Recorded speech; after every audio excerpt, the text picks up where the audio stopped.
इस बात में कोई शक नहीं कि अमेरिका की दादागिरी से दुनिया भर के कई देश परेशान हैं। अमेरिका की दादागिरी दुनिया में टेंशन को बढ़ावा देती है। अमेरिका दावा यह करता है कि वो दुनिया में शांति कायम करना चाहता है, शांति स्थापित करना चाहता है। अमेरिका के राष्ट्रपति डोनाल्ड ट्रंप बार बार ये दावा करते रहे कि उन्होंने कई देशों का युद्ध रुकवाया है और उनको नोबेल पुरस्कार मिलना चाहिए, लेकिन दुनिया इस बात को देख रही है कि किस तरह से डोनाल्ड ट्रंप दुनिया के अलग अलग देशों को युद्ध में झोंकते नजर आए और अमेरिका की वजह से कई बार दुनिया के हालात खराब हुए हैं। अमेरिका की दादागिरी जिसको लेकर दुनिया भर में आलोचना हो रही है। लोकतंत्र की रक्षा या तेल का खेल। लोकतंत्र की रक्षा का दावा करता अमेरिका, लेकिन उसके निशाने पर अलग अलग देशों की ताकत होती है। कहीं पर सत्ता का परिवर्तन करना मकसद होता है तो कहीं पर तेल हत्याना मकसद होता है। शांति की स्थापना या तेल संसाधनों की लूट। पिछले कुछ दशकों में दुनिया ने एक ऐसी शक्ति देखी है जिसने मानवाधिकारों के नाम पर सरहदें लांघी हैं, शांति के नाम पर बारूद बरसाया है। ईरान से लेकर इराक तक, अफगानिस्तान की पथरीली वादियों से लेकर वेनेजुएला तक, लीबिया तक, तेल के कुओं तक अमेरिका की नीतियां विवादों के केंद्र में रही हैं। और ईरान सबसे ताज़ा नाम है जहां अमेरिका इजराइल मिलकर ऑपरेशन कर रहे हैं। ईरान के सर्वोच्च नेता को मारने के बाद भी यह ऑपरेशन अमेरिका ने खत्म नहीं किया। अमेरिका की मंशा पर कई सवाल खड़े हैं। सवाल यह है कि क्या अमेरिकी दादागिरी वाकई दुनिया की शांति के लिए सबसे बड़ी चुनौती बन चुकी है? क्या अमेरिका अपनी ताकत का दुरुपयोग करने लगा है? अमेरिका का यह अहंकार दुनिया के लिए नुकसानदायक साबित हो रहा है। लेकिन अमेरिका जिस तरह के हालात दुनिया में उत्पन्न कर रहा है उससे यही साबित होता है कि एक दिन यह अमेरिका के लिए भी बड़ा खतरा बन जाएगा। ये रिपोर्ट देखिए।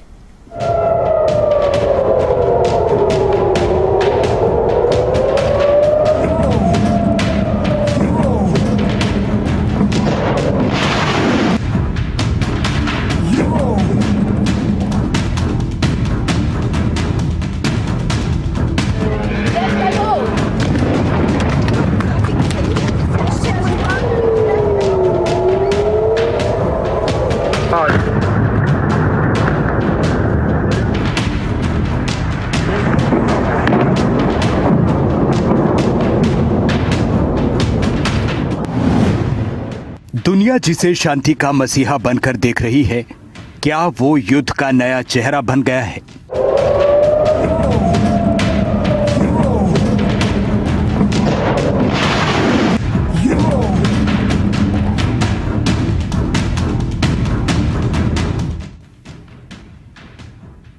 धुआं धुआं ईरान की राजधानी तेहरान।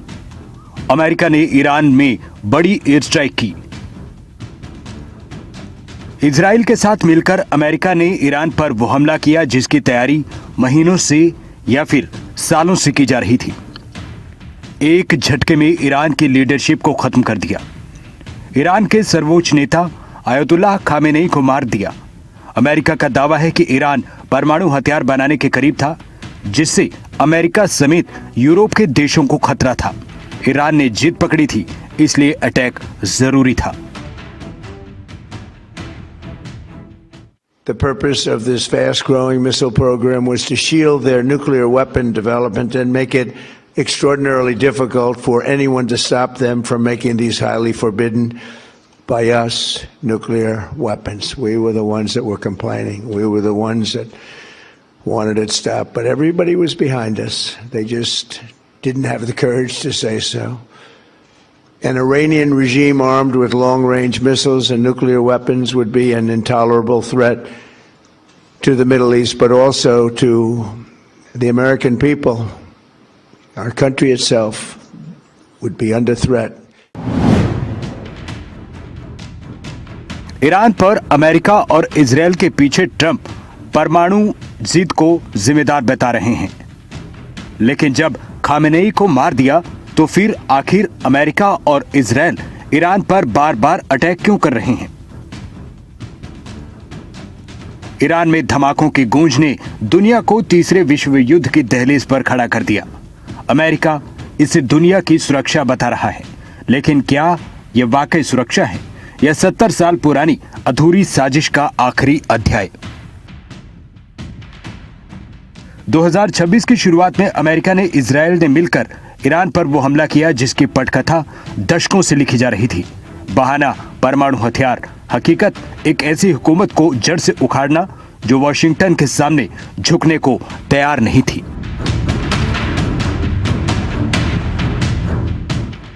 अमेरिका ने ईरान के सर्वोच्च नेता को मार दिया, लेकिन जंग खत्म नहीं की। ईरान की राजधानी तेहरान में फैला मलबा, इजराइल के साथ ईरान के सैन्य क्षमता को खत्म करना अमेरिका के बड़े एजेंडे में शामिल है। अमेरिका के पास हस्तक्षेप की एक रटा रटाया मैनुअल है। बहाना होता है लोकतंत्र की बहाली या मानवाधिकार, लेकिन पर्दे के पीछे की कहानी कुछ और है। क्या अमेरिका का ईरान को लेकर प्लान भी कुछ वैसे है जैसा अब तक उसने बाकी देशों के साथ किया? दुनिया के नक्शे में 190 से ज्यादा देश हैं, लेकिन क्या सबकी किस्मत का फैसला एक देश कर सकता है? क्या वॉशिंगटन डीसी दुनिया का सुप्रीम कोर्ट है? आज बात उस दादागिरी की जो लोकतंत्र का चोला पहनकर दूसरे देशों की अखंडता को कुचल रहा है।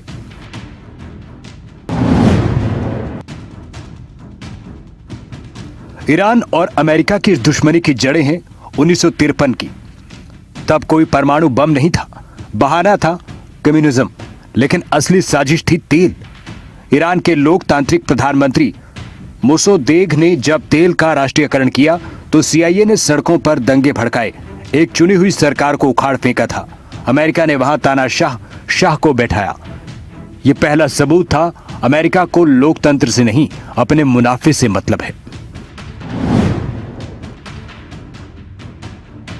अमेरिका के पास हस्तक्षेप का एक रटा रटाया मैनुअल बड़ा है।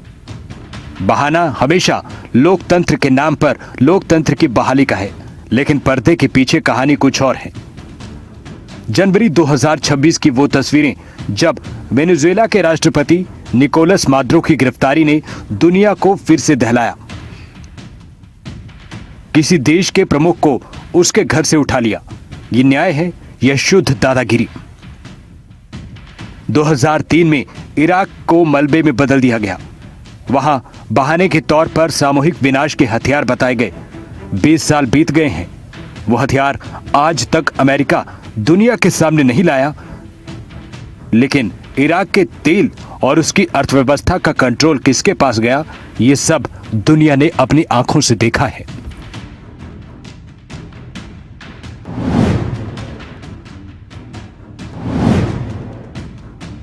सीआईए के दस्तावेजों से साफ है कि पिछले 70 साल में अमेरिका ने 70 से ज्यादा बार दूसरे देशों की सरकारें पलटने की कोशिश की।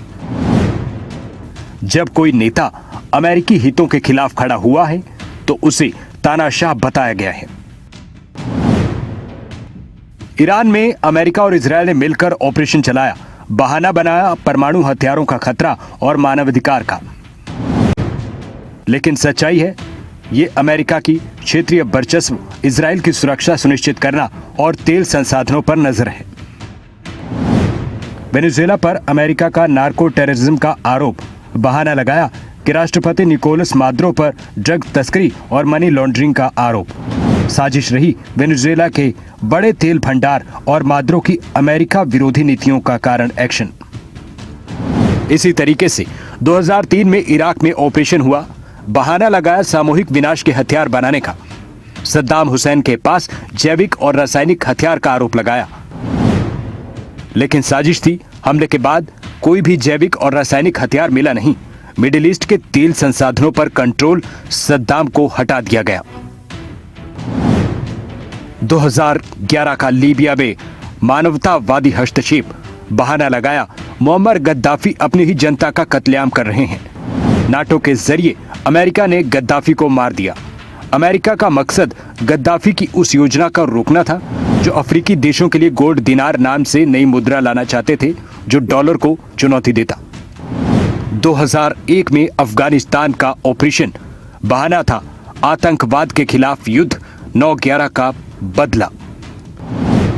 लेकिन अमेरिका ने अफगानिस्तान में रणनीतिक उपस्थिति दी, मिडिल ईस्ट में अपना प्रभाव बढ़ाया। इतिहास गवाह है कि अमेरिका को जब भी हमला करना होता है वो शानदार झूठ लिखता है। इतिहास के पन्ने भरे पड़े हैं जिसमें अमेरिका ने कई बार दूसरे देशों में अपने एजेंडे को चलाया है। दुनिया जिसे लोकतंत्र का मंदिर कहती है, क्या वो असल में तख्ता पलट की फैक्ट्री है। क्या वॉशिंगटन में बैठकर तय होता है कि दुनिया के किस देश में कौन राजा बनेगा और कौन रंक? अमेरिका की विदेश नीति माई वे या हाईवे से चलती है। जो उनके आर्थिक मॉडल में फिट नहीं बैठता उसे शासन से बदलने की कीमत चुकानी पड़ती है। ऐसा ही कुछ ईरान में नजर आ रहा है। नेगोशिएट किस चीज के लिए, जब तक भरोसा है नहीं। अमेरिका में बिल्कुल चीट कर रहा है, उन्होंने बातचीत कर रहे हो तो जिनेवा में, अगले दिन में उन्होंने अटैक कर रहा है, तो क्या फायदा है? फायदा कुछ नहीं है। तो अमेरिका में बिल्कुल उनकी ऑब्जेक्टिव बिल्कुल क्लियर है, सरकारी वहां पर रेजिम चेंज कर रहा है और बिल्कुल ओपनली कहते, तो इसलिए तो कोई फायदा नहीं बातचीत करना। तो ये तो अमेरिकन के खुद बताया था, इसराइल भी अटैक हो रहा है, अभी तक लिबानन के ऊपर भी कर रहा है। Do they care for a human being in this region? कोई इंसान के लिए, उसका अहमियत के लिए, अमेरिकन के लिए। अमेरिकन राष्ट्रपति जब तक उन्होंने सवाल पूछा था, टीवी वाला रिपोर्टर पूछ रहा था, वो कह रही है तो आप स्कूल मार दिया था बच्चों है, कह रही सैटरडे छुट्टी नहीं है। मतलब देख लो कितना, मतलब not even recognising the human being और feeling sorry in his heart, कोई माफी नहीं मांग रहे। दिस इज नॉट अ जवाब you give to the people. इसलिए वो तो अमेरिकन में कोई इंटरेस्ट नहीं हो रहा है। American is only interested in their own interest. कोई दुश्मन है नहीं, कोई पुराना दोस्त है नहीं, उनकी permanent interest. Prepare for an extensional war. और अमेरिका के लिए, उनके लिए बहुत बहुत मतलब कवर्ड कंट्री है। जब तक वहां पर उन्होंने सिर्फ कमजोरी देश में तोड़ने के लिए, जैसे वेनेजुएला है, जैसे इराक, जैसे अफगानिस्तान, जैसे लीबिया, जैसे सीरिया। लेकिन अगर शक्ति वाले देश में तो उनके लिए थोड़ा दो दफा सोच रहा था।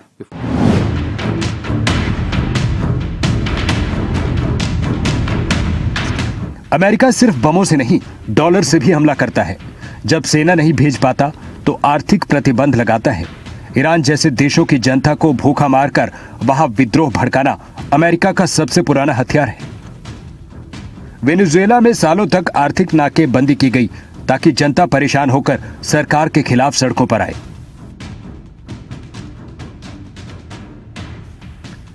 दो 2026 की शुरुआत ने दिखाया अमेरिका की नीतियां बदली नहीं हैं। ईरान के सर्वोच्च नेता अली खामेनेई की मौत और वेनेजुएला में सीधी सैन्य दखलंदाजी ने साबित किया कि संयुक्त राष्ट्र जैसी संस्थाएं महज दर्शक बनकर सब देख रही हैं। इतिहास गवाह है, जहां जहां वॉशिंगटन ने लोकतंत्र लाने का दावा किया, वहां सिर्फ तबाही, शरणार्थी संकट और कट्टर पंथ पैदा हुआ। अमेरिका को पता है कि it's a matter of time कि चाइना बड़ी मैशत करेगा। अब क्या हुआ कि अमेरिका को रोकना चाइना ने रेयर अर्थ कंट्रोल कर दिया। जब ट्रम्प साहब ने टैरिफ लगाया, जो कि बाद में कोर्ट में इस वक्त काम कर दिए, तो चाइना ने उनके रेयर अर्थ रोक दिया। रेयर अर्थ रोकने का मतलब है कि ना गाड़ी की बैटरी बनेगी, ना मोबाइल बनेगा, ना रॉकेट बनेगा, ना उनके हवाई जहाजों की कोटिंग होगी। अब उस समय तो डोनाल्ड ट्रम्प साहब चुप हो गए। फिर उन्होंने कहा चाइना को पकड़ना तो है, तो उसकी एनर्जी को पकड़ो, एनर्जी जो पेट्रोल जो लिंक है, तो इसीलिए वो वेनेजुएला के उसका भी लिंक है, क्योंकि वेनेजुएला बहुत सारा तेल चाइना को। अब दूसरा आप जानते ही हैं, ईरान, रशिया और चाइना ने तो कितना डिफेंस इक्विपमेंट भी दिया। अभी कितने अनकन्फर्म रिपोर्ट्स हैं कि इन्होंने तो वेपन्स भी दिए हैं इस लड़ाई के। अब उनकी पेट्रोल की सप्लाई थी। तो ये पेट्रोल डॉलर की लड़ाई है, जिसमें अब दोबारा से अब हम पेट्रोल की झगड़े में आ गए हैं, जो बीच में ईवीज और वहां जा रहा था। पर डोनाल्ड ट्रम्प साहब ने कहा ड्रिल बेबी ड्रिल। तो दोबारा से पेट्रोल की लड़ाई है, दो चौधरियों की लड़ाई में ईरान है। अब दूसरा, इजराइल कहां से आता है बीच में? क्योंकि इजराइल की नहीं बनती है बिल्कुल भी ईरान से। इजराइल अमेरिका की सारी राजनीति को चलाता है, क्योंकि दुनिया के सबसे ज्यादा जो अमीर तरीन यहूदी लोग हैं वो अमेरिका में रहते। अब वो चाहता है, वो कांग्रेसमैन को फंड करते हैं, इलेक्शन में फंड करते हैं, तो वो चाहते हैं कि ग्रेटर इजराइल के लिए, तो इजराइल अमेरिका को इस्तेमाल करता है, अमेरिका की माइट इस्तेमाल करता है कि आप आके हमारी लड़ाई लड़ा। अब आप बताइए कि अमेरिका से ईरान 10,000 किलोमीटर है, अब क्या बिगाड़ सकता है वहां से? क्योंकि इजराइल अमेरिका को चलाता है और इजराइल के कहने पे अमेरिकन कांग्रेस, अमेरिकन सेनेटर्स चलते हैं, क्योंकि वो सबको, जो उनकी एक ऑर्गेनाइजेशन है जिसका नाम है एपैक, उसके थ्रू फंड करते हैं। अब वो फंड करते हैं तो फिर वो ईरान, इराक से लेकर अफगानिस्तान, वेनेजुएला तक ये अमेरिका की दादागिरी विश्व शांति के लिए सबसे बड़ी चुनौती बन गई। ईरान हमला ट्रंप के उन सभी चुनावी वादों की कब्र पर खड़ा है जिसमें उन्होंने दुनिया को सुरक्षित करने की कसम खाई थी। अमेरिका कहता है कि ईरान परमाणु हथियार बना रहा था, परमाणु बनाने के करीब था, लेकिन जब ईरान के सर्वोच्च नेता को अमेरिका और इजरायल ने मार दिया तो फिर अब बमबारी की क्या जरूरत है। अली खामेनेई की मौत के बाद अमेरिका और इजरायल मिलकर अब ईरान की सैन्य ताकत को खत्म कर रहे हैं। इतिहास ट्रंप को एक डील मेकर के रूप में नहीं बल्कि एक विनाशक के रूप में देख रहा है। ब्यूरो रिपोर्ट, खबरें अभी तक।